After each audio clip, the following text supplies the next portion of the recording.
ಮನಸ್ಥಿತಿಯಲ್ಲೂ ನಾವಿಲ್ಲ. ಅದಾದ್ಮೇಲೆ ವಾರ್ನ್ ಮಾಡ್ತಾ ಇದ್ದೀನಿ, ಇನ್ನೊಂದ್ಸತಿ ಸುಳ್ಳು ಪ್ರಚಾರ ಮಾಡೋ ಅಂತ ಧೈರ್ಯ ಯಾರಾದ್ರೂ ಮಾಡಿದ್ರೆ ನಾನು ಸುಮ್ಮನೆನೂ ಇರಲ್ಲ. ನಾನು ಸುಮ್ಮನೆ ಇದ್ದೀನಿ ಅಂತ ಅನ್ಕೊಂಡ್ರೆ,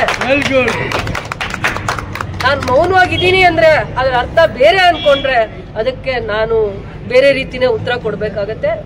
ನಾವು ಟಚ್ ಮಾಡಲ್ಲ, ಒಂದೇ ಒಂದು ಅಂಗಡಿ ಕೂಡ, ಒಂದೇ ಒಂದು ವ್ಯಾಪಾರಿನೂ ಕೂಡ ನಾವು ಟಚ್ ಮಾಡಲ್ಲ. ಇನ್ನೂ ಒಂದು ಇಂಪಾರ್ಟೆಂಟ್ ವಿಚಾರ ನಿಮ್ ಗಮನಕ್ಕೆ ತರ್ತೀನಿ. ಆಮೇಲೆ ಇದು ಲಾಸ್ಟ್ ಸ್ಟೇಟ್ಮೆಂಟ್ ನಾನು ಕೊಡೋವಂಥದ್ದು ಕೂಡ. ಅದಾದ್ಮೇಲೆ ಪದೇ ಪದೇ ಇದರ ವಿಚಾರವಾಗಿ ಮಾತಾಡಲ್ಲ. ನಗರಸಭೆ ವ್ಯಾಪ್ತಿಗೆ ಬರೋ ಅಂತ ಫುಲ್ ಮಾರ್ಕೆಟ್, ಗ್ರಾಸ್ ಮಾರ್ಕೆಟ್ನ ಏನು ಡೆಮಾಲಿಷ್ ಮಾಡಿದ್ದೀವಿ ಈವರೆಗೂ. 20 ವರ್ಷದಲ್ಲಿ ನಗರಸಭೆಗೆ ಪ್ರತಿ ತಿಂಗಳು 1 ಲಕ್ಷನೋ 10 ಲಕ್ಷನೋ ರೆಂಟ್ ಬರಬೇಕಾಗಿತ್ತಲ್ಲ, 10,000 ಕೂಡ ರೆಂಟ್ ಬರ್ತಾ ಇರಲಿಲ್ಲ. ನಾವೇನಿವತ್ತು ಫುಲ್ ಮಾರ್ಕೆಟ್ನ ಡೆಮಾಲಿಷ್ ಮಾಡಿದ್ದೀವಿ ಅನ್ನೋದು ಏನಿದೆ, ಏನು ಇವತ್ತು ರಾಂಗ್ ರೂಮರ್ಸ್ನ ಹಬ್ಬಿಸ್ತಾ ಇದ್ದಾರೆ.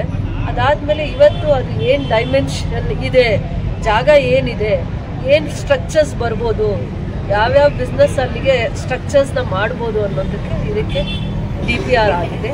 DPR ಆದಮೇಲೆ ಸರ್ಕಾರದ ಜಾಗ, ನಗರಸಭೆ ಜಾಗ, ಮಾರ್ಕೆಟ್ ಜಾಗ, ಅಲ್ಲಿ ಮಾರ್ಕೆಟ್ ಅವ್ರಿಗೆ ಅಂಗಡಿ ಬಿಟ್ಟರೆ ಬೇರೆ ಏನೂ ಬರಲ್ಲ. ಮಾರ್ಕೆಟ್ ವ್ಯಾಪಾರ ಮಾಡೋರ್ಗೆ ಅಂಗಡಿಗಳು ಬಿಟ್ಟರೆ ಬೇರೆ ಏನೂ ಬರಲ್ಲ. ಇದಾದ್ಮೇಲೆ ನಾವು ಒಂದೇ ಒಂದು ಬಿಲ್ಡಿಂಗ್ನು ನಾವು ಮುಟ್ಟಲ್ಲ, ಡೆಮಾಲಿಷ್ ಮಾಡಲ್ಲ. ಆ ಜಾಗನೂ ಕೂಡ ವ್ಯಾಪಾರಿಗಳೇ ನಮಗೆ ದೂರು ಕೊಟ್ಟಿದ್ದು, ವ್ಯಾಪಾರ ಮಾಡೋಕ್ಕೆ ಯೋಗ್ಯವಾಗಿರೋ ಜಾಗ ಅಲ್ಲ, ಮತ್ತೆ ಸೇಫ್ ಇಲ್ಲ ವ್ಯಾಪಾರಿಗಳಿಗೆ ಅಂತ ಆಕ್ಟಿವಿಟೀಸ್ ನಡೀತಾ ಇದೆ ಅಂತ ಪ್ರತಿಯೊಂದು ವ್ಯಾಪಾರಿ ನನ್ನ ಹತ್ರ ಬಂದು ದೂರು ಕೊಟ್ಟಿಲ್ಲ ಅಂತ ಹೇಳಿ, ಅವರು ದೇವ್ರ ಹತ್ರ ಹೋಗಿ ಹೇಳಿ. ಕಳೆದ 5-6 ವರ್ಷಗಳಿಂದನೂ ಕೂಡ ಆ ಜಾಗದಲ್ಲಿ ವ್ಯಾಪಾರ ಮಾಡಕ್ ಯೋಗ್ಯ ಇಲ್ಲ. ಫುಲ್ ಮಾರ್ಕೆಟ್, ಏನ್ ಗ್ರಾಸ್ ಮಾರ್ಕೆಟ್ ಇದೆ, ಇವತ್ತು ನಾವು ಡೆಮಾಲಿಷ್ ಮಾಡಿದೀವಿ, ನಗರಸಭೆ ಜಾಗ ಅನ್ಕೊಂಡು ಅಲ್ಲಿ ಮಾರ್ಕೆಟ್ ಬರುತ್ತೆ ಅಂತ ಅಂದ್ಬಿಟ್ಟು ಯಾರು ವ್ಯಾಪಾರಿಗಳದ್ದು ಜಾಗ ಕನ್ವಿನ್ಸ್ ಮಾಡಿ ಅವ್ರನ್ನ ನಾವು ಆ ಜಾಗದಲ್ಲಿ ಡೆಮಾಲಿಷ್ ಮಾಡಿದೀವಿ, ನಾಳೆ ಅಂತ ವ್ಯಾಪಾರಿಗಳಿಗೆ ಅಂಗಡಿ ಕಟ್ಟೋದು. 20 ವರ್ಷದಲ್ಲಿ ಯಾವ ವ್ಯಾಪಾರಿಗೆ ಜಾಗ ಕೊಟ್ಟಿರ್ತೀವಿ ನಗರಸಭೆಯಿಂದ, ಅವನು ಒಂದೇ ಒಂದು ತಿಂಗಳು ಕೂಡ ರೆಂಟ್ ಕಟ್ಟೋದಕ್ಕೆ ಅವನಿಗೆ ಶಕ್ತಿ ಇರಲ್ಲ. 10 ಜನ ಕೂಡ ಆ ಜಾಗದಲ್ಲಿ ಪೊಸಿಷನಲ್ಲಿ ಇಲ್ಲ, ಎಲ್ಲ ಬೀಗ ಹಾಕೊಂಡು ಹೊಟ್ಟೋಗಿರ್ತಾರೆ. ಅವ್ರ ಪರಿಸ್ಥಿತಿ ಅವ್ರಿಗೆ ಹೇಳ್ಕೊಂಡ್ಮೇಲೆ ನಾವು ಆ ಥರದ್ದೊಂದು ನಗರಸಭೆ ಕಮಿಷನರು ಮತ್ತು DC ಹಂತದಲ್ಲೂ ಅವ್ರ ಗಮನಕ್ಕೆ ತೊಗೊಂಡ್ಬಂದು, ಸರ್ಕಾರದಲ್ಲಿ DMAಗೂ ನಾನು ಗಮನಕ್ಕೆ ತೊಗೊಂಡು ಬಂದು ಕಳೆದ 2 ತಿಂಗಳಿಂದನೇ ನಾನು ಇದನ್ನು ತೊಗೊಂಡಿದ್ದೀನಿ.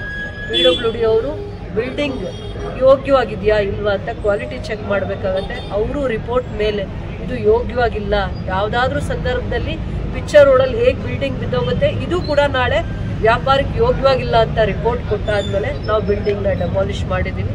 ನಗರಸಭೆ ವ್ಯಾಪ್ತಿಯಲ್ಲಿ ಬರೋ ಯಾವುದೇ ಜಾಗ ಅಲ್ಲಿನ ಪ್ರೊಸೀಜರ್ಸ್ ಮಾಡೇ ನಾವು ಮಾಡಬೇಕಾಗತ್ತೆ. ನಗರಸಭೆಗೆ ವ್ಯಾಪ್ತಿಗೆ ಬರೋವಂಥದ್ದು ಮತ್ತು ನಗರಸಭೆ ವ್ಯಾಪ್ತಿಗೆ ಬರುವಂಥ ಮಾರ್ಕೆಟ್ ಜಾಗದಲ್ಲಿ ಏನು ಪ್ರೊಸೀಜರ್ಸ್ ಇರುತ್ತೆ ಅದನ್ನು ಫಾಲೋ ಮಾಡಿ ಡೆಮಾಲಿಷ್ ಮಾಡಿದ್ದೀವಿ. ಅಲ್ಲಿ ವ್ಯಾಪಾರ ಮಾಡೋರಿಗೆ ಅಂಗಡಿಗಳು ಬಿಟ್ಟರೆ, ಮಳಿಗೆಗಳು ಬಿಟ್ಟರೆ, ಬೇರೆ ವ್ಯಾಪಾರ ಇಷ್ಟು ದಿನ ಯಾರು ಅಲ್ಲಿ ಇದ್ದರು ಅಂಥವರಿಗೆ ನಾವು ಅಕಾಮಿಡೇಟ್ ಮಾಡಿಕೊಂಡು ಇನ್ನೂ ಜಾಸ್ತಿ ಮಾಡ್ಕೋತೀವಿ ಅಲ್ಲಿ. ಅದಾದಮೇಲೆ ಇಡೀ KGF ಅಲ್ಲಿ 2 ವೀಲರ್ದು ಸಮಸ್ಯೆ, ಪಾರ್ಕಿಂಗ್ ಸಮಸ್ಯೆ ಇದೆ, ಇಡೀ KGF ಅಲ್ಲಿದೆ.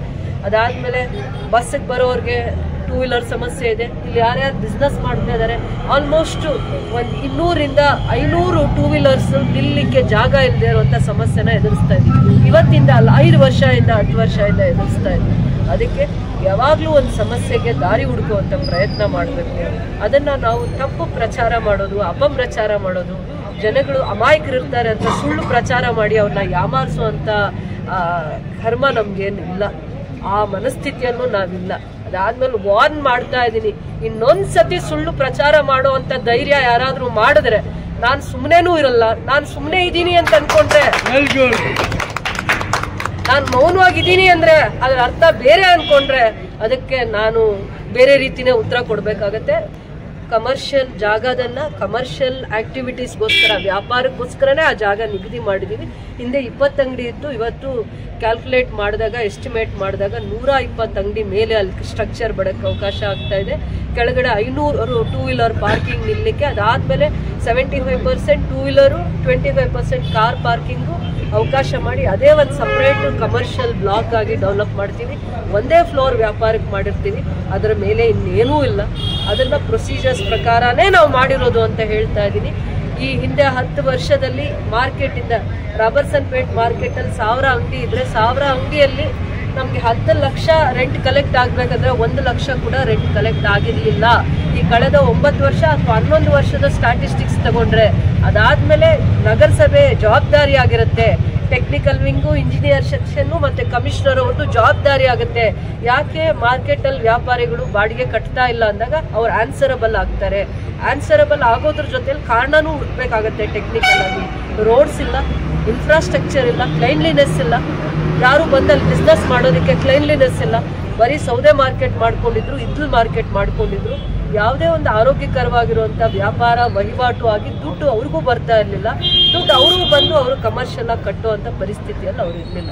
ಇದಕ್ಕೆಲ್ಲಾನು ಕೂಡ ನಾವು ಒಂದು ದಾರಿ ಹುಡುಕಿ, ಅಂದರೆ ಒಂದು ವಯಾ ಮೀಡಿಯಾ ಹುಡುಕಿ, ಮಾರ್ಕೆಟಲ್ಲಿ ಯಾರು ವ್ಯಾಪಾರ ಮಾಡ್ಕೊಂಡಿದ್ರು, ಹಳಬರು ಹೊಸಬ್ರು, ಯಾರಿಂದ ನಾವು ತಗೊಂಡಿದ್ದವರು, ಅವ್ರನ್ನೆಲ್ಲ ಕನ್ವಿನ್ಸ್ ಮಾಡಿಕೊಂಡು ವಿಶ್ವಾಸಕ್ಕೆ ತಗೊಂಡು ಅವರಿಗೆ ಪ್ರಾಮಿಸ್ ಮಾಡಿ 1 ವರ್ಷ ಅಥವಾ 10 ತಿಂಗಳಲ್ಲಿ ಮತ್ತೆ ಇಲ್ಲಿ ಕಾಂಪ್ಲೆಕ್ಸ್ ಬರುತ್ತೆ. ಯಾರು ಇಲ್ಲಿ ವಾಲಂಟ್ರಿ ಆಗಿ ಬಂದು ನೀವು ಜಾಗ ಇಲ್ಲಿ ಒಳ್ಳೆ ಸ್ಟ್ರಕ್ಚರ್ ಬರಲಿ, ಬಿಲ್ಡಿಂಗ್ ಬರಲಿ, ವ್ಯಾಪಾರ ಮಾಡ್ಕೊಳ್ಳೋದಕ್ಕೆ ನಮಗೊಂದು ಲೈಫ್ ಸಿಗಲಿ ಅಂತ ವಾಲಂಟ್ರಿಯಾಗಿ ಬಂದಿದ್ದಾರೆ. ಪ್ರಿಯಾರಿಟೀಸ್ ಅವ್ರಿಗೆ ಕೊಟ್ಟು ಕನ್ಸ್ಟ್ರಕ್ಷನ್ ಬರುತ್ತೆ ಅಂತ ಏನು ಪ್ರಾಮಿಸ್ ಮಾಡಿದ್ದೀವಿ ಅದೇ ರೀತಿ ಕನ್ಸ್ಟ್ರಕ್ಷನ್ ಬರುತ್ತೆ. ವ್ಯಾಪಾರ ಮಾಡೋರಿಗೆ ಅಲ್ಲಿ ಕಾಂಪ್ಲೆಕ್ಸ್ ಕಟ್ಟೋದು, ಒಂದು ಫ್ಲೋರ್ ಮೇಲೆ ಇನ್ನೊಂದು ಕಟ್ಟಲ್ಲ. ವ್ಯಾಪಾರಕ್ಕೋಸ್ಕರನೇ ನಗರಸಭೆ ವ್ಯಾಪಾರ ಮಾಡೋ ಜಾಗ ಏನಿತ್ತು ಅದಕ್ಕೆ ವ್ಯಾಪಾರಕ್ಕೆ ಸೀಮಿತವಾಗಿ ಬಿಟ್ಟಿದ್ದೀವಿ.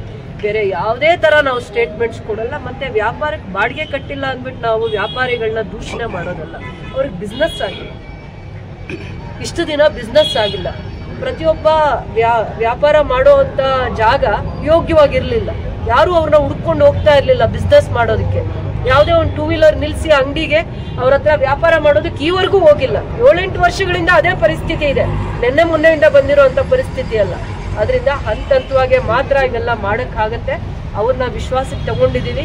ಅವ್ರ ಅಮಾಯಕರಿದ್ದಾರೆ, ಕಷ್ಟಜೀವಿಗಳಿದ್ದಾರೆ ಅಂತ ಅವರ ಇನೋಸೆನ್ಸ್ನ ಮಿಸ್ಯೂಸ್ ಮಾಡ್ಕೊಳ್ಳೋ ಪ್ರಯತ್ನ ಮಾಡಿದ್ರೆ ಖಂಡಿತವಾಗೂ ಅದ್ರ ಪ್ರತಿಫಲ ಅನುಭವಿಸ್ತೀರಾ. ಗೊತ್ತಿದೆ ಯಾರು ಸ್ಟೇಟ್ಮೆಂಟ್ಸ್ ಕೊಡ್ತಾರೆ, ಯಾವ ಥರ ಸ್ಟೇಟ್ಮೆಂಟ್ಸ್ ಕೊಡ್ತಾ ಇದ್ದಾರೆ, ಯಾಕಾಗಿ ಕೊಡ್ತಾ ಇದ್ದಾರೆ ಅಂತ ಗೊತ್ತಿದೆ. ಜನಕ್ಕೂ ಅರ್ಥ ಆಗುತ್ತೆ. ಅಮಾಯಕರ ಮನಸ್ಸು ಜೊತೆ ಆಟ ಆಡ್ಕೊಂಡ್ರೆ, ಅವ್ರ ಭಾವನೆಗಳ ಜೊತೆ ಆಟ ಆಡ್ಕೊಂಡ್ರೆ ಒಂದಿನ ಅದ್ರ ಪರಿಶ್ರಮ ಏನು ಅಂತ ಅನುಭವಿಸ್ಬೇಕಾಗತ್ತೆ ಅಂತ ಹೇಳ್ತಿದ್ದೀನಿ. ಸರ್ಕಾರದ ಜಾಗ, ನಗರಸಭೆ ಜಾಗ, ಮಾರ್ಕೆಟ್ ಬರುತ್ತೆ. 6 ತಿಂಗಳಲ್ಲಿ ನೋಡ್ತೀರಾ. ಆಮೇಲೆ 15-20 ದಿನದಲ್ಲೋ ಅಥವಾ 1 ತಿಂಗಳಲ್ಲೋ ಅದ್ರದ್ದು ಭೂಮಿ ಪೂಜೆ ಆಗುತ್ತೆ. ಏನಕ್ಕೋಸ್ಕರ ಏನಕ್ಕೆ ಮಾಡಿದೀವಿ ಅನ್ನೋಂಥದ್ದನ್ನ ಆ ದಿನ ಮಾತಾಡ್ತೀವಿ. ನಾವು ಟಚ್ ಮಾಡಲ್ಲ. ಒಂದೇ ಒಂದು ಅಂಗಡಿ ಕೂಡ, ಒಂದೇ ಒಂದು ವ್ಯಾಪಾರಿನೂ ಕೂಡ ನಾವು ಟಚ್ ಮಾಡಲ್ಲ.